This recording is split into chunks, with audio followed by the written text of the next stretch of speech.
Ang alam natin ngayon na fried siopaw is Binondo, mali yun. Are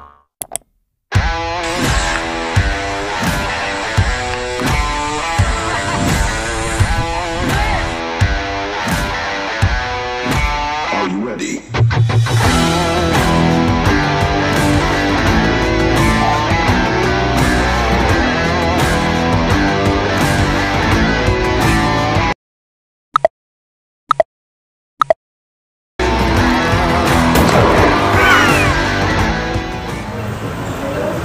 1952,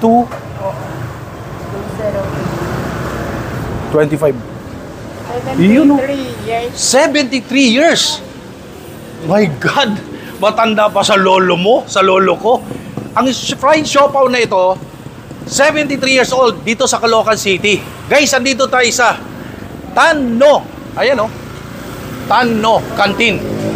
They have patatim, fried siopaw, fried spare ribs, lapu-lapu, chicken con sarsa, siopaw, machang, crispy pata, pata bihon, butter chicken, choma, sweet sour.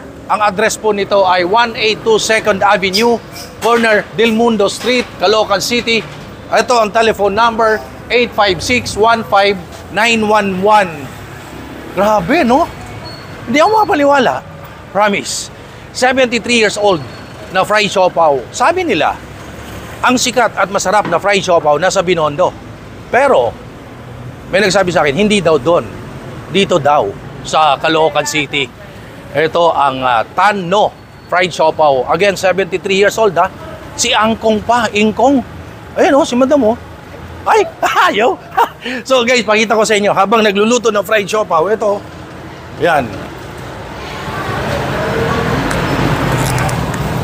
Kuya, nakakailang kayo sa isang araw? 1,000 mahigit. Ilan? 1,000 mahigit. Nakaka-1,000 mahigit na fried siopaw every day. Every day, bagong luto. Wala talagang, kumbaga, walang bagong init. Bagong luto lahat, every day yon. Ayan na guys, oh. Ayan. Ganyan pala ang fried siopaw, no? Tapos, tatakpan yan. Tatakpan ni Kuya. Ang kalabasan niya, pag natuyo, kasi may oil siya, may pinay silang oil, yun na yung fried siopaw. So, again, nandito ako sa Tanno, ang sikat na fried siopaw dito sa Caloocan City. At meron silang box, patingin ng box ate. Ito, Tanno Canteen. Ah, yung number na binanggit ko kanina, wala na daw sa labas, wala na daw yon. Hindi na active. Ito na yung bagong number. Tawag kayo dyan, 8426-8504. Oh, tawag lang kayo dyan para sa authentic, legit, original, legendary na fried siopaw. Dito lang mahanap sa Caloocan City, ha?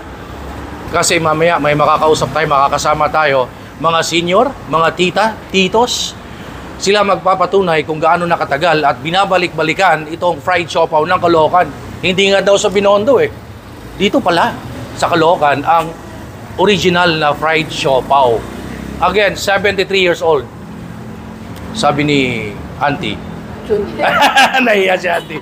So, abangan nyo guys, ating tikiman tayong papakita sa inyo kung gaano kasarap ang fried siopaw ng Tanno. Meron silang ano ha? Per box. Pwedeng pampasalubong. Tawag lang kayo dito sa number na to. Ayan.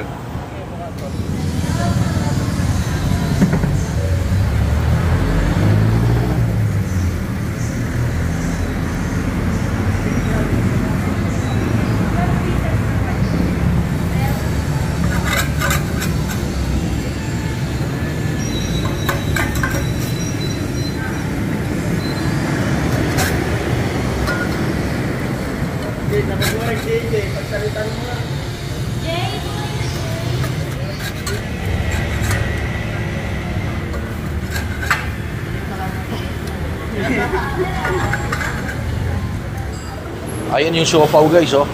Ang dami, saglit lang daw yan. Ubus ka agad. Tapos, bago luto talaga rito. Kasi, pag naubos yan, so yun guys, pinakita ko sa inyo paano silang magluto ng fried siopaw. Sikat daw ito. Since 1950s pa ito.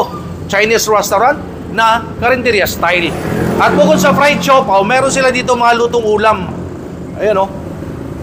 Adobong baboy, pinakbet, dinuguan. Meron doon sa kabila ay adobong pusit, Chinese kikiam, merong meatballs, ampalaya with egg. Ito naman tokwat baboy, fried meatballs. Ayan, ang dami ditong choices guys. Pero meron sila dito mga short orders ha. Ito, pakita ko sa inyo. Tanno, kantin. Ayan pansit gisado, pansit bihon, Mickey bihon, lomi, sotangon, Mickey chami. Ang dami. May soup, may dish, mga short orders. So ngayon, nag-crave ako ng pansit. Tapos siopaw. Yun ang order na natin. Papakita ko sa inyo gaano karami ang serving ng kanilang pansit. At gaano kasarap yung fried siopaw dito. Abangan nyo sa ating Tiki Man Time. Tatakamin ko na naman kayo. 1950s Chinese restaurant na karinderya style. Dito lang sa Caloocan City. At ngayon, bilang patunay, meron tayong mga kasama na talagang noon pa lang dito na kumakain hanggang ngayon. Sir, anong pangalan nyo po? Amat. Boss Amat. Boss Amat. Boss Amat. Lakas ng Amat. Ganoon, Boss Amat. O yun, Boss Amat. Kailan kayo nagsimulang kumain dito? Early 91 pa dito lang kami ng grupo ko. Kasi dito kami nagpapa-casting dyan sa Regal. Kaya dito kami galusal, tangalian, gano'n. Yun. So, Dito lang ang area namin dating. talagang suki ka rito Since 1991 pa. Kasi balita ko, 1950s pa ito Matagal na po talaga to. Actually, yung mga boss namin dito kumakain. Kaya namanan na rin namin na dito kami kumain. Ayun. So, bilang patunay, si Boss Amat dito kumakain mula noon hanggang ngayon. Yan ang mga oldies na talagang kumakain ditong matagal na. Mga suki. Anong pangalan nyo? Edit. Kayo po. Pablo po. Kailan kayo dito nagsimulang kumain, sir? Ako, binata pa ako, 1982. Dumadaan na ako dito. Kumakain na kami ng mga ganito pa. 1982? Tagal na nun Tagal na. Ano pa yun? May oras pa ang takbo ng sakit dito ng araw Magagaling pa ako sa trabaho. 7 Avenue ako nakatira Sa may Opo. Nadurata. So, ano in-order nyo po? Pansit po, pansit bihon. Pansit bihon at saka siopaw. Yung pansit bihon, ang dami, 160 lang po. Oo. Ayun Tapos siopaw, 38 pesos. Ang dami. Paborito namin to. Ano po? Paborito namin. Paborito niyo yung fried siopaw dito? Oo. Pati mga anak ko. Kaya tumaas na So- 20 plus lang to Ano po? 20... Ano na ako kumakain? 13 lang nun. Tapos nagtaas. Nung araw daw, 13 pesos. Tapos nagtaas, 20 pesos. Ganun lang ang presyo. At ngayon, syempre, 2025 na, 160 na. Pero ang dami yung kanilang pansit. So thank you po, sir, ma'am. Enjoy sa pagkain.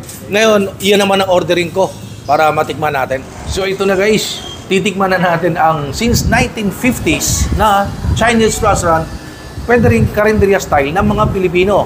Kasi meron silang mga lutong bahay ng mga Pilipino. Pinakita ko sa inyo kanina, may mga pinakbet, may mga ampalaya with egg, marami pang iba. Pero sumikat ito sa fried siopaw dahil 1950s pa ito. At sabi nila, mas masarap daw ang fried siopaw rito kaysa sa Binondo. Di ba sa Binondo, ang daming mga fried siopaw. Pero dito raw, halos ito ang nauna. Sa Caloocan lang ito. Katunayan, ito yung address Ito yung address ng Chinese restaurant na ito or Filipino Karinderya. Again, since 1950s. Pakita ko gaano kasarap gaano karami. Umorder po ako ng pansit bihon. Ganyang kalaki. Ganyang kalalim ang bowl. Ganyan kalaki, ganyan kadami. At meron silang tokat baboy. Ito ay 75 pesos. Ibang style naman siya kasi hindi siya dry. Kung nasanay tayo sa Filipino na tokat baboy dry style, ito may sauce. Mamaya, tikman natin yan. At ito yung sikat dito. Yung kanilang fried siopaw, 38 pesos each. Ayan So, isa lang ang flavor dito. Bola-bola flavor. Wala nang iba. Ganon. Tapos, mabilis lang to. Pag naubos, luto sila ulit. So, ganun ang style. Laging bagong luto. So, ito na. Tikman na natin. Dito muna sa pansit, guys. Ito, So, ito guys. So, ganito karami yung kanilang pansit bihon. Again, 160 pesos. Kayo ba? Ano gusto nyo? Pansit canton, pansit bihon? Or pasta? Ako, pansit. Pinoy tayo Ayun Grabe, overload to sa dami Yan. Tingnan muna natin tong pansit. Tiki Man time na kaagad. Huwag na natin patagalin pa. Oh.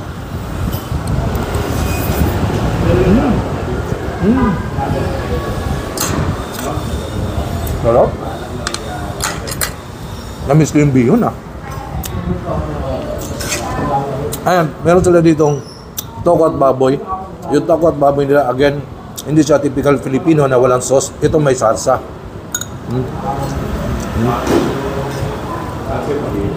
Tapos para siyang Chinese style, may black beans. Ayan, lagyan natin sa pansit. Ako lang to ha, pwede nyo gayahin.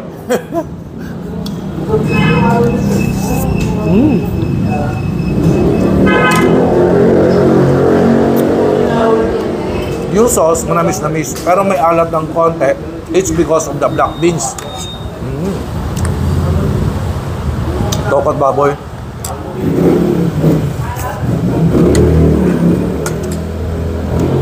Pakita ko naman sa inyo yung 38 pesos na fried siopaw.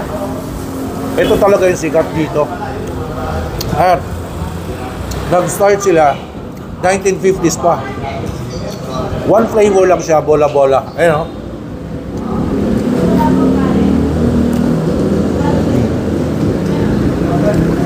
At saka yung style ng siopaw dito, hindi siya yung dark sauce.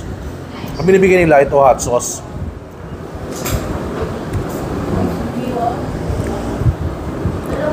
Hindi yung style ng iba na siopaw na dark sauce. Ito ay hot sauce and one flavor, bola-bola. Ang open pala dito guys, 7 a.m. until 8 p.m. Ang address po nito ay 182 2nd Avenue, Caloocan City. Sa likod lang ito ng Baliwag Transit or yung Baliwag Terminal ng Caloocan City. So, nalintuntunin. Ito, lalagay ko pa yung address nila. Ito, tingnan natin yung siopaw. Dito talaga nag-start eh. Ito yung ano dito, yung sikat.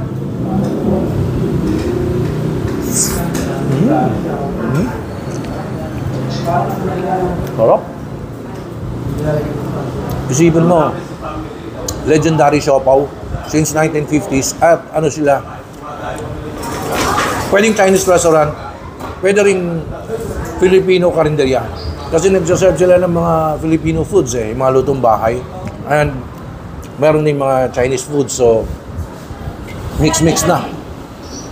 Yung siopaw nila dito, believe me, ang bilis maubos. Pagkatapos, luto sila ng panibago, kaya nakakasigurado tayo na laging bagong luto dito. Pinakita ko naman sa inyo kanina. Pero gusto kong lagyan ng ano, itong toko at baboy, na masarap kasi yung kanyang sauce eh. Ayan oh. Oh. Kargado na. Ako lang to guys ha. Pero pwede nyo gayahin, pwedeng hindi. Tigiman tayo.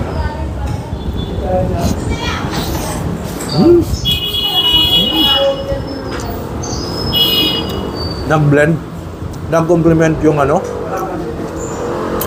yung sauce ng toko at baboy. At saka yung palaman ng siopaw na meatballs. One more. Ito, pansit.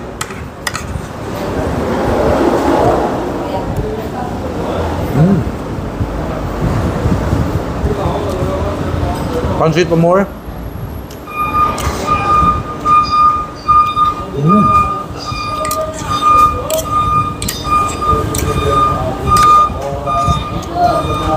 May kikiam ha.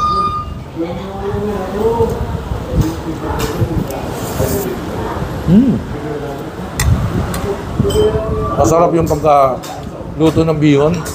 Hindi siya lata. Hindi rin siya, iba matigas eh. Ito, malambot na malasa. Sarap. Kung sino man yung chef, congrats. Kudos sa chef nila.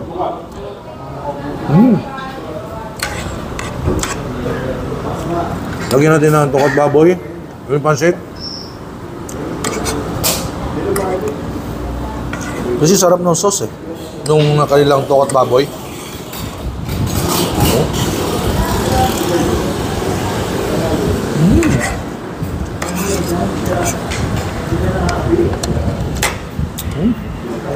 Siopaw.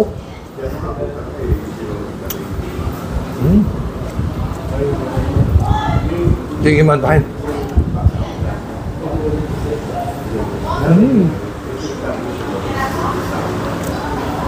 Meron na naman ako naiatid sa inyo ng isang sulit, legendary na kainan. Again, Chinese restaurant, pwedeng Pinoy kasi meron silang lutong Pinoy na pang-karinderya style. Again, yung address po nito ay 182 2nd Avenue, Caloocan City, sa likod ng Baliwag Terminal ng Caloocan. Ang open po nila ay 7 a.m. until 8 p.m. Open sila ng Monday hanggang Sunday. Walang off. Ang dali tuntunin. So, pinakita ko na sa inyo ang legendary kainan ng mga Chinese at saka Pinoy. Since 1950s pa. Sarap ng pagkain dito. Very affordable.